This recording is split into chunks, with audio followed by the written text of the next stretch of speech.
Good morning, everyone. You're watching the Indian Investors Forum. This channel is all about making Indian investments, the avenues available for Indian investors to make investments, and all the asset classes available to the Indian investors. Well, in the previous videos, we discussed the different asset classes available to the Indian investors and the disadvantages and advantages of different asset classes and how an investor should build a diversified portfolio by investing in different asset classes to achieve consistent higher returns which beat inflation and also reduces the risk for the investor. Well, in yesterday's video, we discussed about what can be expected in the markets and all the important data points which were to be released globally. Well, in today's video, we are going to be discussing the major headlines and price movements which happened yesterday in the Indian and global markets and what can be expected in the Indian markets today. Well, let's start with the major headlines for yesterday. Number 1. Jatia House has been bought over by Mr. Kumar Mangalam Birla, chairman of Aditya Birla Group. The value for the deal was 425 crores, making it the most expensive property transaction ever to have happened in Mumbai and possibly the whole of India. The two-story bungalow has a built-up area of 25,000 square feet and the per square feet cost comes at 1,70,000 rupees per square feet. The deal comes on back of statements made recently by Mr. K.K. Mistry, CEO of HDFC Limited, where he commented that luxury residential property market can see a price correction in markets like Bombay. Number 2. Warren Buffett, chairman and CEO of Berkshire Hathaway and renowned equity investor, said that the US economy is not that bad as perceived, but also added that the US economy is not booming. Number 3. UBS Bank cut its Nifty year-end target by 5% to 8,200 and also reduced its earnings growth estimate to 8% for the Nifty. The lowering of estimates was due to the slower than expected economic recovery in the Indian economy. Number 4. Julius Baer Bank also commented yesterday that a relief rally is on the cards and the immediate trigger for that will be the US Federal Reserve rate action next week. But they stated that they are not sure if this rally can sustain in the long run.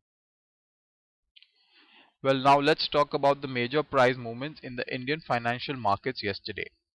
The Indian stock markets had a good day yesterday after the recent fall. The benchmark stock indices saw price gains of about 1.7% in the previous trading session. The Nifty gained about 130 points and closed at 7,688 points. The Sensex gained about 424 points and closed at 25,318 points, which is above the psychological mark of 25,000. All sectoral indices also saw price gains with real estate, metals, banking and infra stocks gaining the most. FMCG was the only sector in red yesterday. The market breadth was also positive yesterday when 910 stocks saw price gains compared to 578 stocks which saw price declines and 120 stocks were unchanged. The biggest gainers on the Nifty were banking companies with Yes Bank leading the gaining stocks with a gain of about 7% and the biggest loser on the Nifty was Kane India with a price decline of about 2.2%. Now let's talk about the Indian currency. Well, the Indian rupee was also strong in yesterday's trading session as well, following the positive sentiment in the stock markets and also taking cues from the emerging market currency peers, which were all trading with a little positive bias. The rupee appreciated by 28 paise from the previous close and closed at 66 rupees and 55 paise versus the dollar. The yield on the 10-year government securities was around 7.77% when those markets closed for trading yesterday. Well, the commodity market also saw positive price action in yesterday's trading session, with gold being the only losing commodity. Gold lost about 94 rupees and closed at 26,406 rupees for 10 grams. Silver saw price gain of 477 rupees and closed at 35,670 rupees per kg. Crude oil saw a price gain of 114 rupees and closed at 3062 rupees per barrel. Copper saw price gain of about 11 rupees and 30 paise and closed at 362 rupees and 65 paise per kg. Nickel gained about 14 rupees and 70 paise and closed at 667 rupees and 30 paise per kg. Lead gained about 60 paise and closed at 112 rupees and 50 paise per kg. Zinc gained about 2 rupees 60 paise and closed at 121 rupees and 30 paise per kg. Aluminium gained about 1 rupee and 45 paise and closed at 108 rupees and 20 paise per kg.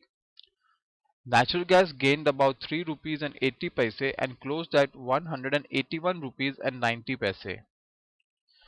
So these were the biggest headlines and market movements for 8th of September 2015. Well, what can be expected from the markets today then? The Indian stock markets should most likely open with a positive bias in price action, even though the SGX Nifty was trading with a loss of about 19 points at the time of making this video. Indian markets will be positive for the day.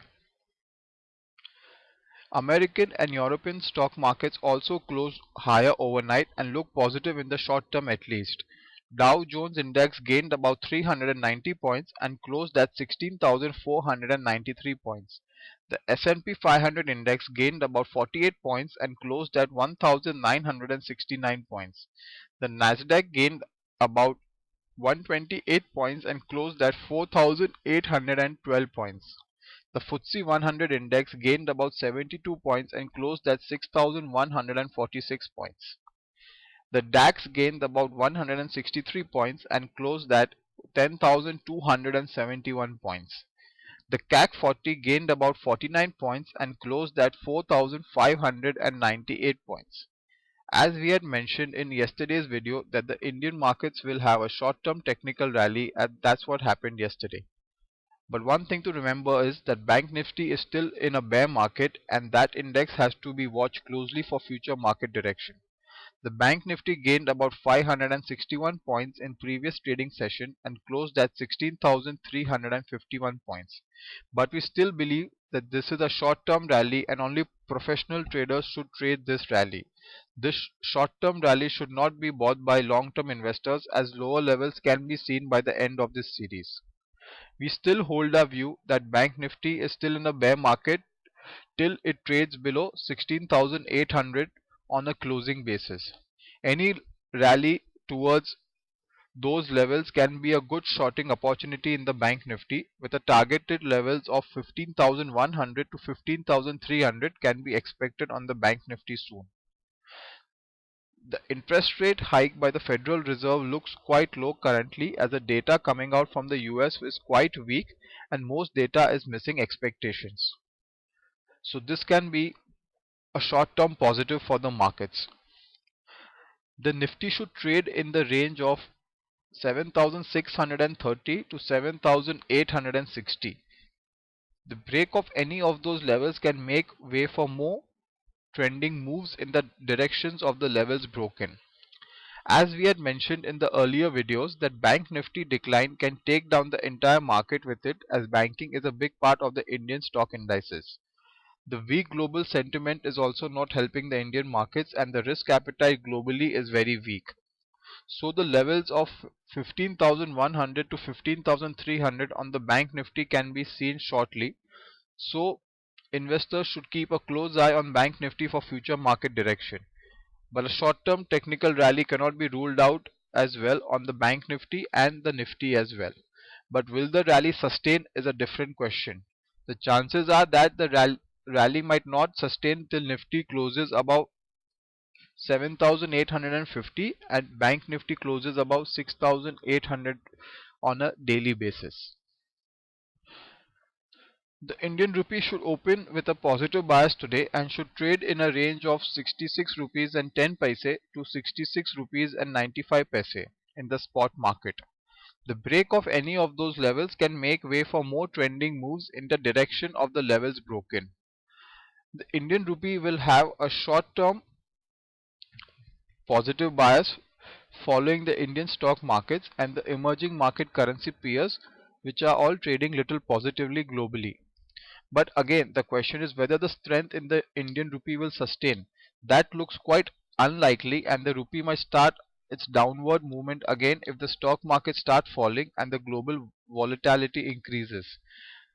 Another negative for the Indian rupee is that the forex reserves of Reserve Bank of India declined for the week ended 28th of August, and the emerging market currency pairs are also quite weak globally and can see more depreciation versus the dollar, which will again lead to more depreciation of the Indian currency.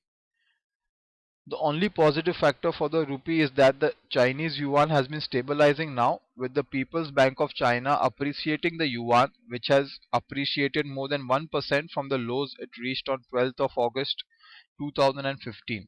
Since the depreciation of the yuan seems to have halted for the time being, that can also be a positive for the Indian rupee till the appreciation trend of the yuan continues.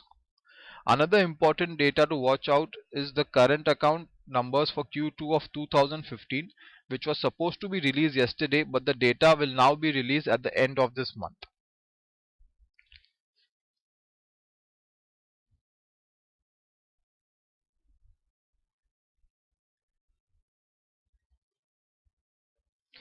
The stocks to watch out for today are TCS, Mindtree,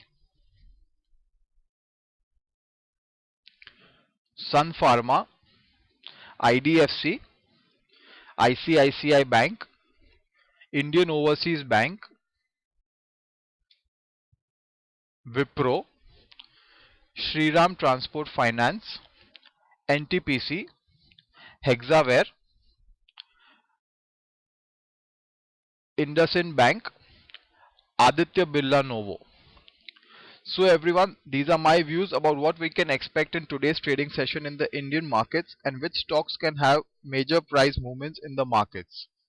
Here at Indian Investors Forum, we are going to help you make the right investment choices when you should invest in equities, real estate, bullion, fixed income, currencies, commodities, so on and so forth, and when you should rotate your investments in different asset classes, because investment is all about timing them correctly to get the best returns out of your portfolio. So please post your comments and queries for future queries. Also please hit the like button, subscribe to my channel so you don't miss out on any of the future videos, and share this video with your friends and family so you can help them make the right investment choice in their life. Thank you for watching this video and see you soon. Goodbye, take care and happy investing.